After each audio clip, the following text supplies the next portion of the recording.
I'd like to talk a little bit about nonverbal cues.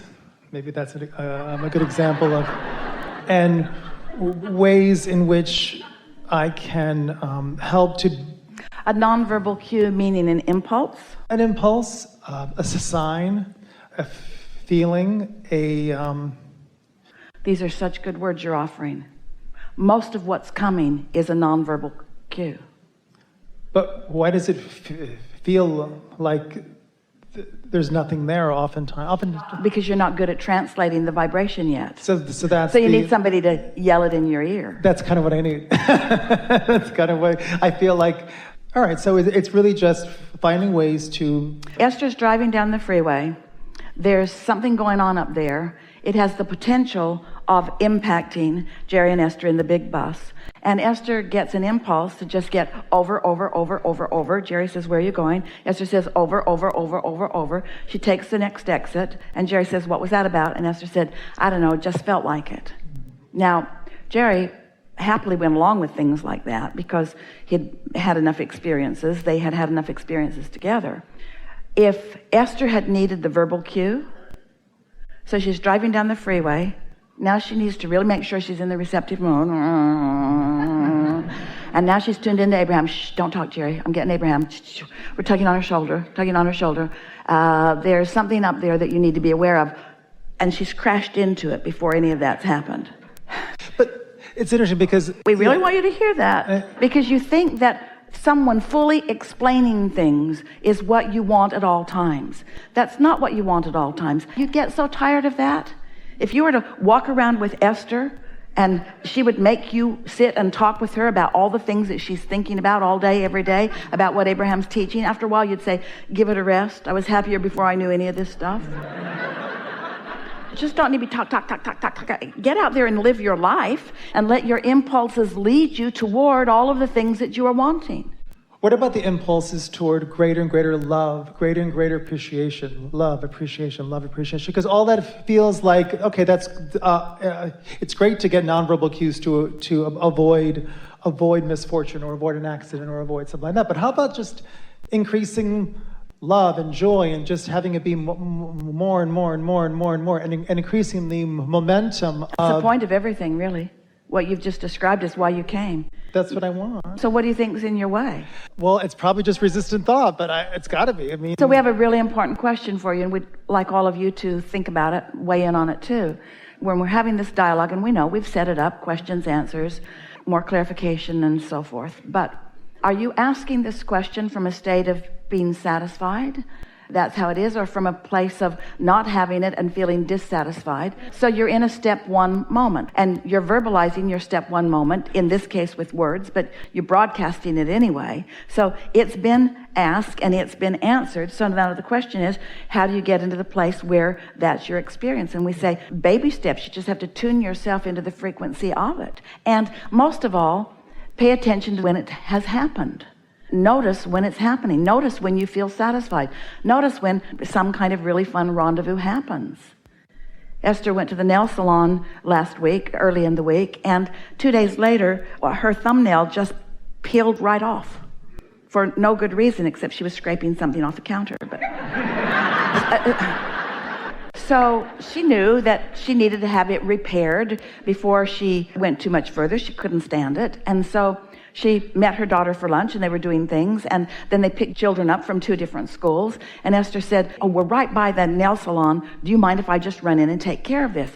Nobody wanted to do that, and Esther is usually the last one to put anybody out about anything. But Esther said, oh, really, it'll be really fast, and this just feels like the time to do it. Luke is saying, I really want to go home because there's a package waiting for me on the porch, and it's probably a Rubik's Cube, and I want to play with it. And Kate is saying, well, I've got homework. Nobody wants to give Grandma 10 minutes here because they've got the satisfaction in the selfish life really down good.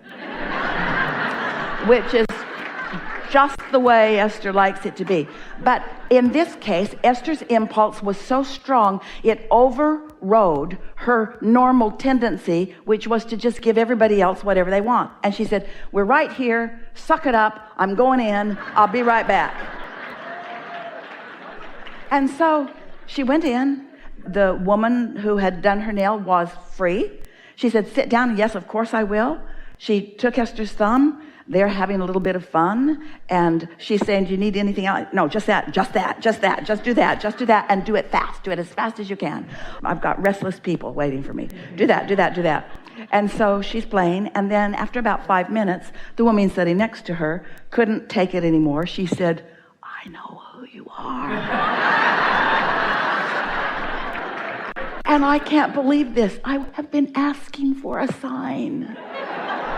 And Esther said, okay, law of attraction is real, okay? It's a real thing. It was so satisfying to Esther to realize what her feeling of I'm going in here and I'm going in here now was all about. It was about rendezvousing with someone. You see what we're getting at? Cooperative components. It's happening to you all the time. And so just pay attention. When satisfying things happen, acknowledge what the setup for it was. Acknowledge that for whatever reason, you were in a place you had accomplished a satisfying vibrational atmosphere in which this new thing could be realized, not revealed. There's all kinds of things that are being revealed to you that you're not picking up on. You were in a state of realization, you say. We'll talk more about it as we're moving forward. Thank you. This is an amazing day. Yeah. I mean, I love these seminars.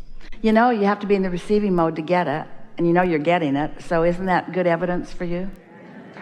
Oh, it's incredible. Yeah. I mean, it's powerful, and you could feel the alignment in the room. You can feel the vulnerability in the room and the desire to contribute. I mean, everywhere the sensations were great. Delicious. Amazing. Oh, It's what amazing. you said when you decided to come into this body. You said, I want some of that. Exactly. Yeah. And you don't have to be in a room with us to get it. It's out there everywhere. About 8 weeks ago, I was at home in New York, and I was in a taxi. I was driving into work. And I had this experience of, for a moment, or could have been minutes, I really wasn't aware. It was as if all that existed. I couldn't feel my body. I wasn't aware of the physical sensations. But the emotions or the thought were so powerful, so real, and I felt connected to everything. And it was, you are. Oh, it was As beyond you the physical. So you were seeing the world Oh, it through was the eyes of amazing. Source. Amazing. Yeah. The thing that we most want to say to you is, we want that to not be so rare that it surprises you. And we want it to not be so rare that it's amazing. We want it to just be how you are, tuned in, tapped in, turned on. The thing about alignment with Source, you'll never become complacent about it, because in that connection, you're always queued up for readiness for the next realization. Jerry used to talk about, he was born in San Diego, and then he returned there later. And when he first returned for the second time, he was in his 40s, and he saw a person on the beach. And he said, I used to be that person on the beach. But then after a while, it was just the beach, and I just didn't take the time to go there every day. I became complacent about the beauty of this place. And sometimes that happens, is that you acclimate. But we want to say this in a way that you will remember it at least for a little while, because it will really serve you to keep this belief going within you. However you get there, through meditation, through appreciation, through a conversation like the ones we've had today, however you get into that satisfying receiving mode, in the receiving mode, life will never become complacent, because what the receiving mode is the receiving of the next step and the next step and the next step and the next step and the next step toward the full manifestation of everything in the world that you want, everything in the universe that you want, everything in life that you want. Just wanted you to know that. So that feeling in the car that day, that's normal. That's what life is supposed to feel like. You're supposed to feel expansive and appreciative and knowing of the value of each and every component that is making up this world or this street or this car in which you are participating in that moment. The perfection of your moments in time are beyond our verbal description. And even though they are being revealed to you constantly, you have to realize the revelation because you've got yourself of the right frame of mind, of the right mood, in the right perspective, in the right perception. You have to have prepared your atmosphere for the receiving of the fullness of it. And when you do, moments in time. In other words, it's nice to have somebody say something nice to you, or catch a smile across the room, or have something happen, a bunch of money drops into your bank account, or whatever. It's nice to have those meaningful moments in time. But when you have accomplished step 3 into step 4, where you're doing it consistently, where you're mostly in that satisfied place, most likely because you meditate every day, really, then you will realize in your moments in time from a fuller, more expressive vantage point. It's like the things that we described, like dollars flowing, or meeting someone that you care about, or having a nice conversation with someone. Let's just call that a piece of a puzzle, or one piece of 1,000 pieces that are there. But when you are in that receiving mode, all 1,000 can drop into your experience in a very short period of time.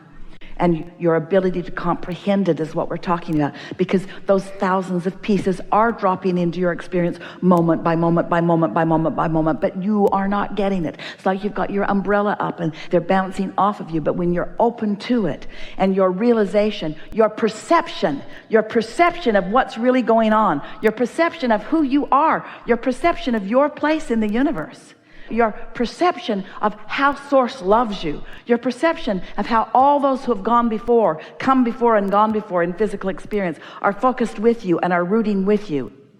When you start getting that, then all the moments in time will feel expansive like that, in differing ways, but expansive like that. Little things like our friend that showed up somewhere and got information about a battery for his father without even asking the question, because the question was already asked and the answer was already in the vortex. And in the receiving mode, it just comes and comes and comes.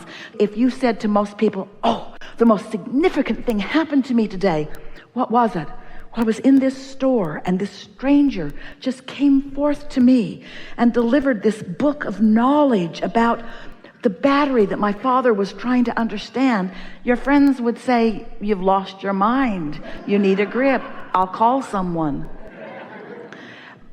But what you're trying to convey to them is, no. You don't understand.